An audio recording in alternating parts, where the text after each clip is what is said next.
နေ့စဉ်များအခုမြင်တွေ့နေရတာတော့ဒီနေ့ဇွန်လ9ရက်နေ့ပေါ့နော်ကျွန်တော်တို့လွိုင်ငံဘေးတိုက်ပွဲမှာ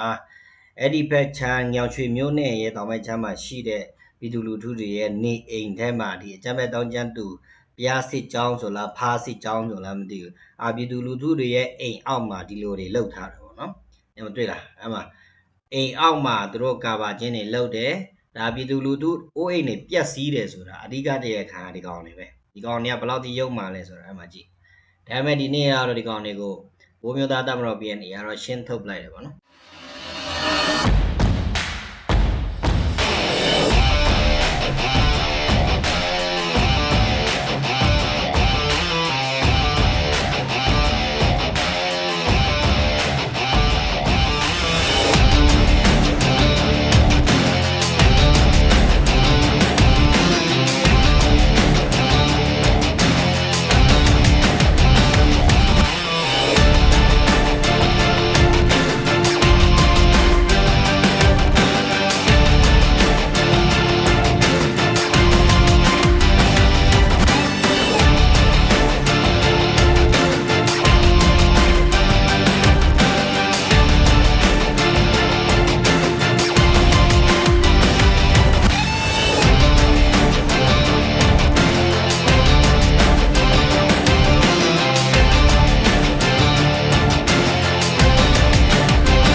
ဘာဟောက်တယ်လဲဆူရတော့ရိုးတန်းကကျွေးနာဟောကိုကနိုးရိုးအိုးလာတော့ဆော့ခေါင်ကိုနော်အိုးလို့ဆူခေါင်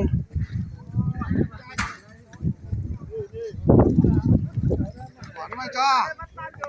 ဟာဆူတယ်မအိုးလို့လာတော့ဆော့ခေါင်ရောဘောလုံးမှာပူရတော့ပါတော့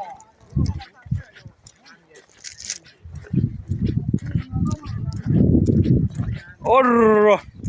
အစက်အောင်ပဲဇာနာရွာအိုးလို့